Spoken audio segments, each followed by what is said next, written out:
तो दोस्तों आज मैं एक्सप्लेन करने वाला हूँ एक Hong Kong based super natural horror movie को जिसका नाम है कीपर ऑफ डार्कनेस, जो कि 2015 में रिलीज हुई थी, जिसको डायरेक्ट किया है निक जोंग ने। ये मूवी 26 नवंबर 2015 में रिलीज की गई थी। इस मूवी की IMDb रेटिंग है 5.8 स्टार्स आउट ऑफ 10। इस मूवी का कॉन्सेप्ट काफी डिफरेंट है और काफी अच्छा है। बेसिकली ये एक एग्जॉर्सिज्म बेस्ड मूवी है, लेकिन कॉन्सेप्ट काफी अलग है।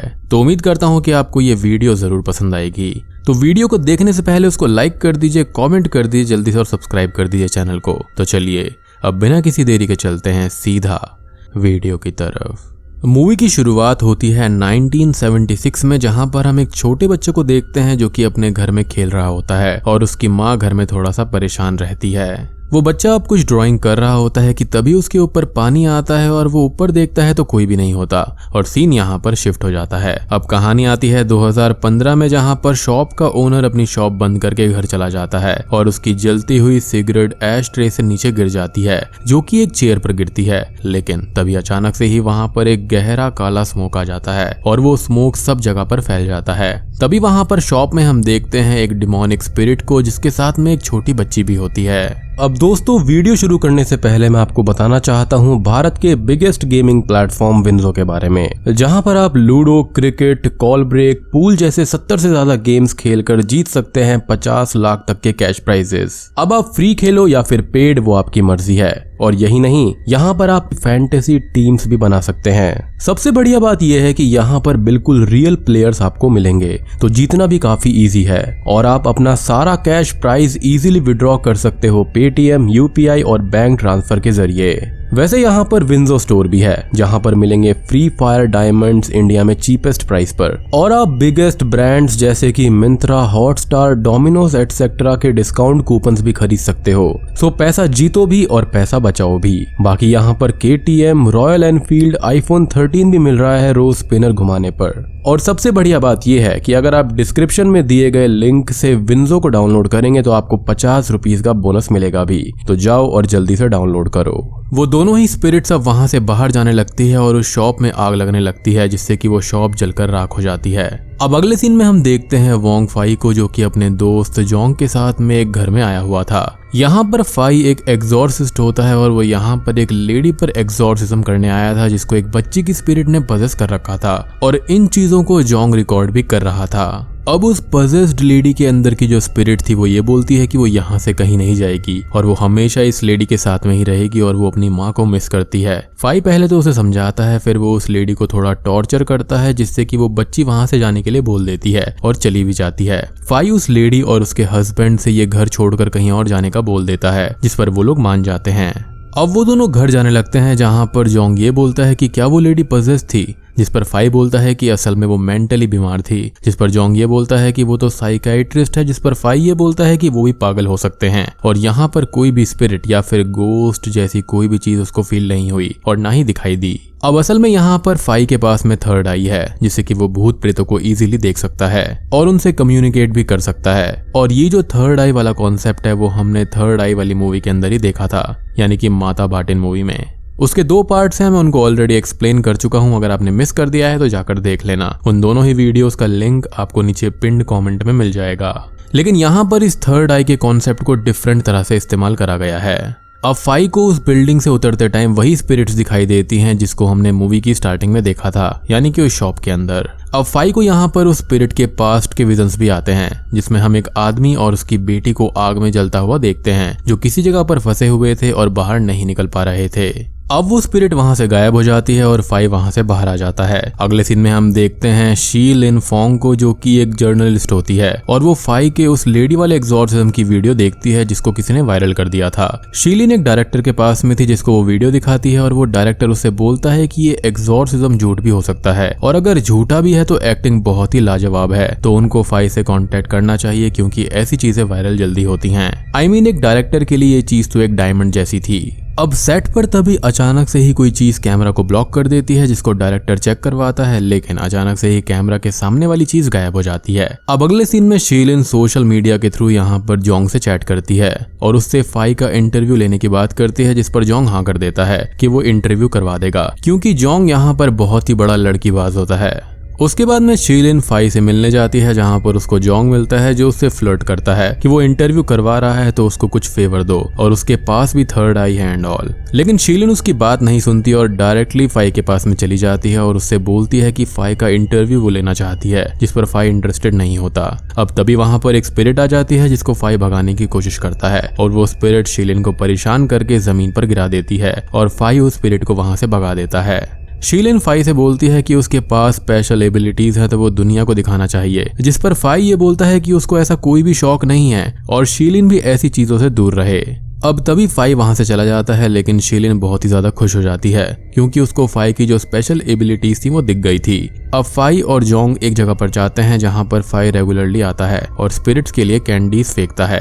अब हम वहां पर बहुत सारी स्पिरिट्स को देखते हैं जो कि कैंडीज लेने लगती हैं, और वो स्पिरिट्स फाई को बड़े अच्छे से जानती थी और सिर्फ फाई ही उनको देख पा रहा था। अब वहां पर कई सारी स्पिरिट्स थी जो कि अपने ही दुख में थी, यानी कि कुछ मरने के दुख में थी, कुछ अपनों से दूर होने के दुख में थी और कुछ को अपनी मौत के दर्द का एहसास अभी तक हो रहा था। अब फाई और जोंग आगे जाते हैं कि तभी एक पुलिस ऑफिसर वहां पर आकर उनको रोक लेता है, जिससे बात करने के लिए जोंग जाता है और फाई कैंडीज के साथ आगे बढ़ जाता है। वो ऑफिसर जोंग से उसकी आईडी मांगता है और तभी वहां पर एक लोकल गैंग लीडर बॉस कौन आता है और अपनी गैंग के साथ, और वो पुलिस से बात करता है और अपनी आईडीज दिखाता है। यहाँ फाई उसी स्पिरिट से मिलता है जिसने रेस्टोरेंट में शीलिन को परेशान किया था, और फाई उसको डांटने लगता है कि उसको ऐसा नहीं करना चाहिए। लेकिन तभी वो स्पिरिट एक शॉकिंग बात रिवील करती है कि यहाँ पर बहुत सारे लॉस्ट स्पिरिट्स को एक डीमन ने खा लिया है, यानी कि कंज्यूम कर लिया है पावर के लिए। जिस पर फाई ये बोलता है कि क्या वो डीमन एक बच्ची के साथ घूम रहा था, बट वो स्पिरिट को ज्यादा कुछ भी पता नहीं था। वो स्पिरिट फाई से अपने फादर के बारे में पूछता है, जिस पर फाई ये बोलता है कि उसके फादर का अच्छे से वो ख्याल रख रहा है। अब फाई वहां से बाहर आता है पुलिस ऑफिसर्स और बाकी लोगों के पास में, तो वहां पर ऑफिसर के सर और कंधे पर एक बच्ची की स्पिरिट बैठी हुई थी, जिसको फाई तो देख लेता है, लेकिन उस स्पिरिट से ऑफिसर का सर काफी भारी हो गया था। अब फाई उस ऑफिसर को अपनी आईडी दिखा देता है और वहां से वो ऑफिसर जाने लगता है और अपनी कैप पहनता है, जिससे कि उस बच्चे की स्पिरिट नीचे गिर जाती है। अब फाई से बॉस कौन ये बोलता है कि अच्छे लक के लिए क्या करना चाहिए, तो फाई उसको सलाह देता है कि वो सिर्फ अच्छे काम करेगा तो लक अपने आप ही आ जाएगा, यानी कि नेकी कर और दरिया में डाल वाली बात है। अब अगले सीन में हम ये देखते हैं कि फाई के घर के बाहर शीलिन नजर रख रही होती है और अंदर फाई फ्लोर से पानी साफ कर रहा होता है और टीवी पर मूवी देख रहा होता है। अब तभी वहां पर फाई से कोई बात करता है मूवी के बारे में और फाई उसको मूवी के बारे में बताता है, बट हम उस स्पिरिट को नहीं देख पा रहे थे। अब अगले सीन में हम एक घर को देखते हैं जहां पर रिचुअल का सेटअप था और वहां पर एक आदमी की जली हुई बॉडी पड़ी हुई थी। अब हम फाई को देखते हैं जो कि अपने फ्रेंड को उसकी हैंड्स वापस करने जाता है, जिसका फाई एग्जॉर्सिज्म में यूज किया करता था, और यहाँ पर टीवी पर फाई उसी आदमी की डेथ न्यूज को देखता है जिसको हमने अभी जला हुआ देखा था। अब तभी शीलिन जोंग से मिलती है और वो उससे बोलती है कि उनको फाई की एक फ्रेंड के पास जाना चाहिए जो कि फाई के साथ में पहले एग्जॉर्सिज्म किया करती थी। वो दोनों अब उस लेडी के पास में जाते हैं जो कि पहले फाई के साथ टीम में काम किया करती थी, जहां फाई एग्जॉर्सिज्म करता था और वो लेडी स्पिरिट से कम्युनिकेट किया करती थी। शीलिन बोलती है कि वो एक स्पिरिट से कांटेक्ट करना चाहती है, जिस पर वो लेडी अग्री हो जाती है और उस स्पिरिट का रिलेशन शीलिन से पूछती है, जिस पर शीलिन झूठ बोलती है कि वो अपनी बहन से बात करना चाहती है जो कि मारी जा चुकी है। अब वो लेडी शीलिन को एक पेपर पर स्पिरिट का नाम, डेट ऑफ बर्थ और डेथ लिखने को कहती है और शीलिन यहाँ पर पास में रखे हुए न्यूज़पेपर से एक लड़की का नाम और डेट ऑफ बर्थ और डेथ लिख देती है।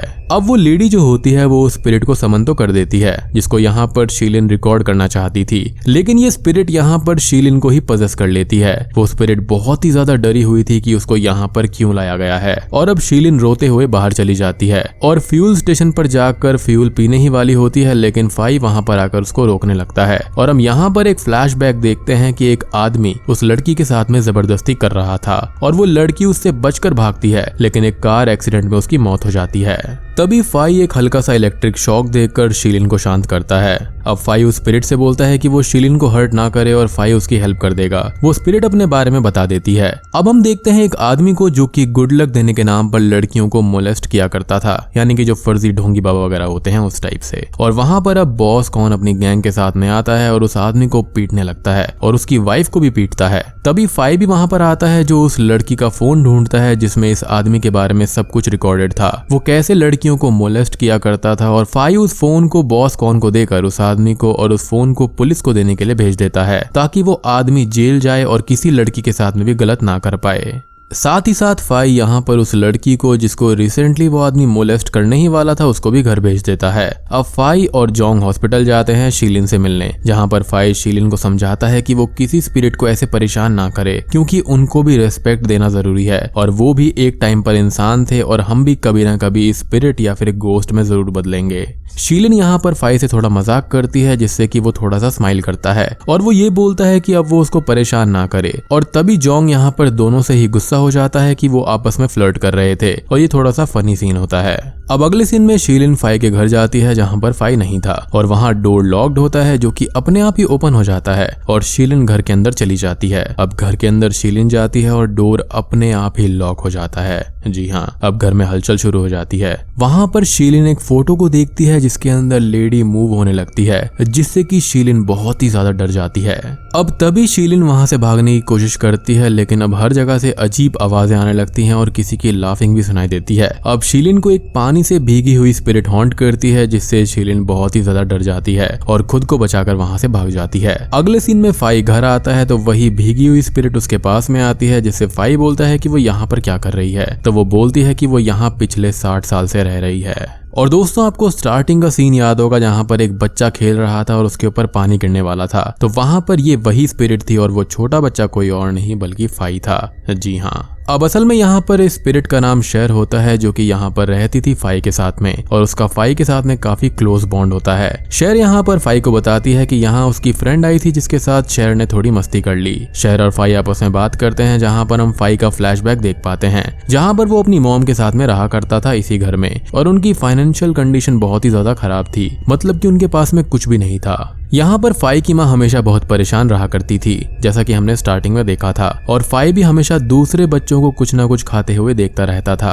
अब एक दिन फाई को एक फॉरेनर कपल ने एक कॉइन दिया जो कि घर पर फाई की मदर ने देख लिया और वो बहुत ही ज्यादा गुस्सा करने लगी और फाई की उसने पिटाई भी कर दी थी। अब प्रेजेंट टाइम में फाई शेर से ये बोलता है कि मर्डर और सुसाइड की विक्टिम स्पिरिट जो होती हैं वो पुनर्जन्म नहीं ले पाती, यानी कि अपना लाइफ स्पैन खत्म होने तक वो कोई भी दूसरा रूप नहीं ले सकती। फाई ये बोलता है कि शायद उसकी माँ को अब तक न्यू लाइफ मिल गई होगी लेकिन अभी तक वो उसे मिलने नहीं आई हैं, जिस पर शेर उसको थोड़ा सा लाइट अप करती है कि उसकी माँ एक अच्छी औरत थी और वो अच्छी जगह पर ही होंगी। शेर अब फाई से पूछती है कि क्या वो फाई की लाइफ में इम्पोर्टेंट है, जिस पर फाई बोलता है कि शेर हमेशा ऐसे सिली क्वेश्चंस पूछती है और वो मना करके अंदर चला जाता है।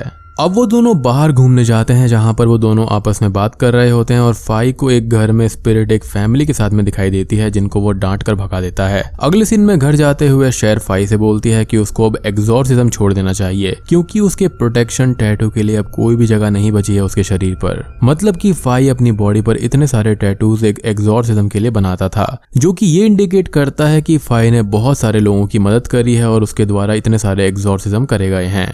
अब वो दोनों एक शांत जगह पर होते हैं जहां पर शेर बताती है कि उसके अंडरग्राउंड गार्डियन ने उसको बताया है कि वो 7 दिन में न्यू लाइफ में चली जाएगी और वो फाई से पूछती है कि वो उसको याद करेगा या फिर नहीं, जिस पर फाई ना कर देता है और बोलता है कि शेर को न्यू लाइफ में चले जाना चाहिए, जिससे शेर यहाँ पर उदास हो जाती है। अब अगले सीन में हम एक साइकिक को देखते हैं जो कि एक बड़े बिजनेसमैन के साथ में था और वो उसके लिए स्पेल करता था फॉर गुड लक। अब वो बिजनेसमैन वहां से चला जाता है और वो साइकिक बात लेने लगता है लेकिन अचानक से ही उसकी बॉडी जलने लगती है और उसकी बॉडी पूरी तरह जल जाती है और वो मारा जाता है, जो कि हम जानते हैं कि यहाँ पर उसी डीमन का काम है जिसको हमने शुरुआत में देखा था। अब अगले सीन में फाई और कॉन वहां पर कॉन की गैंग के साथ में आते हैं और फाई हर जगह चेक करने लगता है। तभी एक गैंग मेंबर को कोई पजेस कर लेता है और फाई उसको हैंड्स और फायर क्रैकर्स के साथ एक रूम में बंद करके पोजेशन को हटाता है। अब वही डिमोनिक स्पिरिट बाहर आती है और वो फाई से बोलता है कि उसको फाई की हेल्प चाहिए और अगर फाई ने हेल्प नहीं करी तो वो उसको मार देगा। और फाई ये बोलता है कि उन 2 साइकिक को उस डीमन ने ही मारा है, जो गलत है। वो डीमन फाई को उसकी हेल्प करने के लिए धमकी देकर वहां से चला जाता है। तो यहाँ पर हम रीजन समझ चुके हैं कि डीमन ने उन 2 साइकिक्स को क्यों मारा।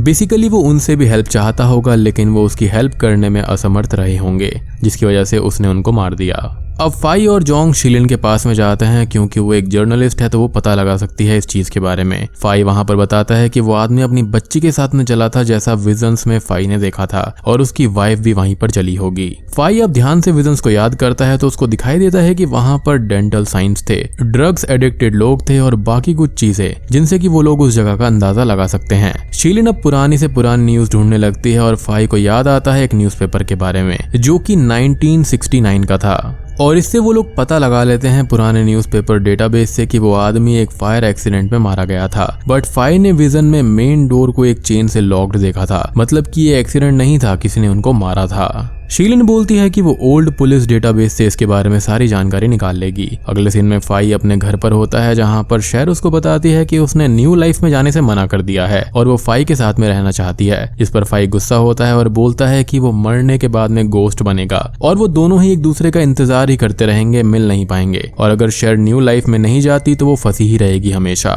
शहर को इससे बहुत दुख होता है और वो दूसरे रूम में चली जाती है और फाई वहां पर आकर उसको लाइट अप करता है। शहर यहाँ पर ये बोलती है कि वो ये चाहती है कि फाई के पास में दोस्त हो, जिस पर फाई उससे ये बोलता है कि वो जल्दी ही एक न्यू दोस्त बना लेगा।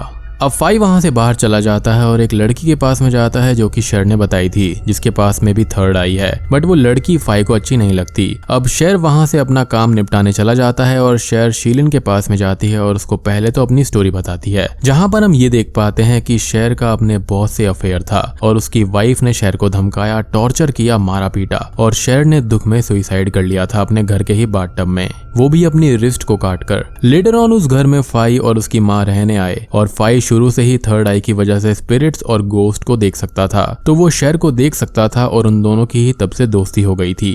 यानी कि जो स्टार्टिंग वाला सीन था वो यही दिखाया गया था। शहर शीलिन से बोलती है कि वो फाई का ख्याल रखे और उसकी दोस्त बनकर रहे, जिसका वादा शीलिन भी शहर से कर देती है। अब अगले सीन में फाई रास्ते से कहीं जा रहा होता है कि तभी उसके पास वही डीमन आता है और वो फाई को धमकी देने लगता है, लेकिन फाई के साथ उसकी फ्रेंड स्पिरिट्स भी आ जाती हैं और डीमन से लड़ने लगती हैं। लेकिन वो डीमन काफी ज्यादा पावरफुल होता है, इसलिए वो उनको मारने लगता है और बाकी की स्पिरिट्स वहां से भाग जाती हैं। फाई उस डीमन से ये बोलता है कि वो उसकी हेल्प के लिए पुलिस के पास उसके केस को रीओपन करवा देगा, जिस पर वो डीमन ये बोलता है कि उसको जिस आदमी को मरवाना है वो कोई और नहीं बल्कि लाओ कोंग है, जो कि कोई और नहीं बल्कि एक पुलिस वाला ही है। और उस डीमन को पुलिस पर बिल्कुल भी भरोसा नहीं है। अब वो डीमन ये बोलता है कि फाई जल्दी से जल्दी उस डीमन का काम कर दे, नहीं तो फाई के साथ में बहुत बुरा होगा। अब अगले सीन में फाई, जोंग और शीलिन उस नर्सिंग होम में जा रहे होते हैं जहां पर लाओ कोंग रहता था। अब रास्ते में जोंग ये बोलता है कि अगर वो डीमन इतना ही पावरफुल है तो वो खुद ही लाओ कोंग को क्यों नहीं मार देता, जिस पर फाई ये बोलता है कि स्पिरिट, गोस्ट और डीमंस का एक दायरा होता है और इस तरह के डीमन स्पिरिट जो होते हैं वो स्ट्रॉन्ग ऑरा वाले एरिया में नहीं जा सकते और इसलिए ही डीमन को किसी और की हेल्प चाहिए लाओ कोंग को मारने के लिए। अब वो लोग कोंग के पास में जाते हैं जो कि अब काफी ज्यादा बूढ़ा हो गया था और अपने लास्ट टाइम में था, तो फाई बोलता है कि वो ऐसे लाओ कोंग को नहीं मार सकता, ना ही डीमन के पास लेकर जा सकता है और ऐसा करना फाई की नजरों में काफी गलत है। घर वापस आते टाइम डीमन उनकी कार का एक्सीडेंट करवा देता है और उसकी बच्ची जोंग को पजेस करके वहां से दूर ले जाती है। डीमन अब यहाँ पर फाई से ये बोलता है कि वो वापस जाकर लाओ कोंग को मार दे, जिस पर फाई खुद को ही मारने की धमकी देता है और डीमन उससे बोलता है कि अगर उसने कल लाओ कोंग को नहीं मारा तो जोंग की जान वो डीमन ले लेगा और वहां से चला जाता है। अब फाई, शीलिन और शहर घर पर होते हैं जहां पर शीलिन ये बोलती है कि वो अपने तरीके से उस डीमन को रोकने की कोशिश करेगी और वहां से चली जाती है। फाई बोलता है कि वो इस डीमन से लड़कर उसको रोकेगा, जिस पर शहर उसको समझाती है कि वो ऐसा ना करे क्योंकि इससे फाई की जान को खतरा है। लेकिन फाई ये बोलता है कि लोगों को कभी ना कभी तो मरना ही होता है।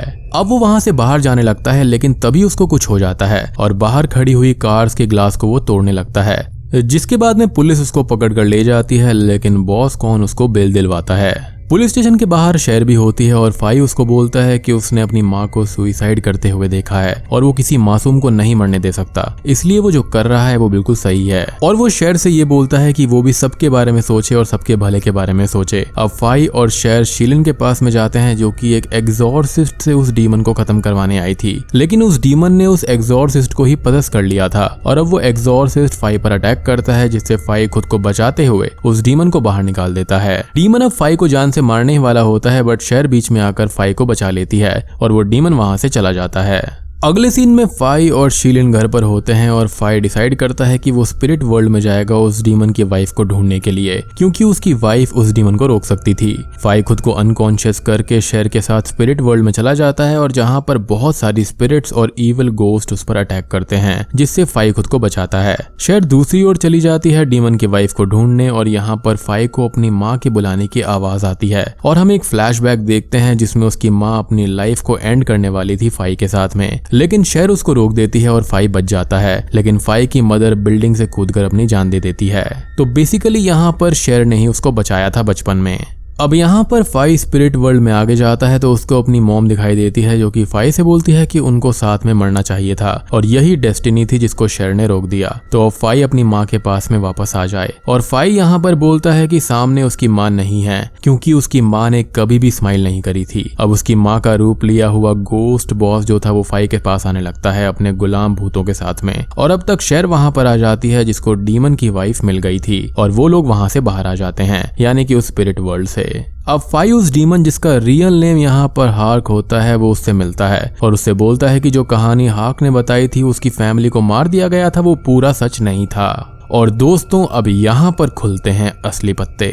अब हम एक फ्लैशबैक देखते हैं कि हार्क असल में यहाँ पर एक ड्रग डीलर होता है जिसको एक पुलिस ऑफिसर लाओ कॉन्ग धमकी देता है कि वो अपना धंधा यहाँ पर बंद कर दे, जिससे चिढ़कर उसने लाओ कॉन्ग को जान से मारने के लिए लोग भेजे थे। लेकिन यहाँ पर लाओ बच जाता है और वो हार्क के पास में जाता है जहाँ पर उनकी लड़ाई होती है, जिसमें होता यह है कि गलती से उसकी वाइफ जो होती है वो आग से जल जाती है और घर में भी आग लग जाती है और लाओ कॉन्ग यहाँ पर बाहर निकलकर डोर को लॉक कर देता है जिससे हार्क की बेटी और वो भी जलकर मारे जाते हैं, जिसका बदला यहाँ पर हार्क या फिर उस डीमन के दिल में बैठ गया था। अब प्रेजेंट टाइम में फाई उस डीमन से ये बोलता है कि लाओ कॉन्ग ने जो किया वो गलत था, लेकिन इसकी शुरुआत यहाँ पर उसी डीमन या फिर हार्क ने की थी। मतलब कि उसने जो लाओ कॉन्ग को मारने के लिए लोग भेजे थे वो गलत था और इससे हार्क के साथ में जो कुछ हुआ वो उसने ही शुरू किया था। अब उसी डीमन यानी कि हार्क की जो वाइफ होती है उसकी स्पिरिट वहां पर आती है जो कि अपनी बेटी और अपने पति को पाकर काफी खुश थी और वो और फाई हार्क को समझाते हैं कि वो अपना बदला छोड़ दे और उनकी बेटी न्यू लाइफ डिजर्व करती है जिसको हार्क ने रोक रखा था। लेकिन यहाँ पर वो नहीं मानता और फाई को मारने की बात करता है। तभी उसकी वाइफ हार्क को खत्म कर देती है क्योंकि वो अपनी बच्ची को उसके रीइंकार्नेशन में भेजना चाहती थी और वो दोनों वहां से चली जाती हैं, यानी कि ये डीमन यहाँ पर मारा जाता है। अब अगले सीन में हम शीलिन और फाई को देखते हैं रोमांटिक टाइम स्पेंड करते हुए, जहां पर फाई शीलिन में शेर को ही इमेजिन करता है। अब उसके बाद में शेर फाई को छोड़कर अपने रीइंकार्नेशन के लिए चली जाती है और फाई घर आकर खुद को अनकॉन्शियस करके उसके पास स्पिरिट वर्ल्ड में जाता है और फाइनली अपने प्यार का इजहार करता है कि वो हमेशा से ही शेर से प्यार करता था। शेर को ये सुनकर काफी खुश होती है, लेकिन अब फाई अपने वर्ल्ड में वापस आ जाता है। मूवी में हम शेर और फाई का फ्लैशबैक देखते हैं जिसमें बचपन से ही फाई शेर से क्लोज था और शेर ने ही उसको एक्सॉर्सिज्म भी सिखाया था लोगों की मदद करने के लिए। बेसिकली अब यहाँ पर हम उन दोनों के बीच के और भी हैप्पीनेस वाले मोमेंट्स को देखते हैं। अब मूवी के एंडिंग सीन में फाई खुद को खत्म करने वाला होता है ताकि वो शेर के पास स्पिरिट वर्ल्ड में रह सके, लेकिन उसको तभी एक बिना आंखों वाला आदमी दिखाई देता है जो कि फाई को देख रहा होता है और उस आदमी के पास बहुत हलचल हो रही होती है, मीनिंग कि वो आदमी नॉर्मल नहीं था और फाई मरने का फैसला बदल देता है और उसके पास जाने लगता है और बूम, ये मूवी यहीं पर खत्म हो जाती है। तो दोस्तों ये थी कीपर ऑफ डार्कनेस 2015 मूवी की कहानी। मूवी का कॉन्सेप्ट काफी डिफरेंट है, अच्छा है। तो यहाँ पर आपको मूवी के अंदर दुख देखने को मिलेगा, एक बैक स्टोरी देखने को मिलेगी, एक्सॉर्सिज्म, भूत प्रेत, इनका डिफरेंट कॉन्सेप्ट है यहाँ पर। साथ ही साथ थर्ड आई वाला ऑप्शन भी है, तो काफी डिफरेंट चीजें हो जाती हैं। तो ओवरऑल हांगकांग की तरफ से ये काफी अच्छी मूवी बनाई गई है, मुझे पर्सनली अच्छी लगी है। तो उम्मीद करता हूँ कि आपको भी मूवी पसंद आई होगी। पसंद आई है तो एक लाइक कर देना, चैनल पर नए हैं तो सब्सक्राइब कर लीजिए। तो मैं आप सबको मिलता हूँ अगली वीडियो के साथ में, तब तक के लिए स्टे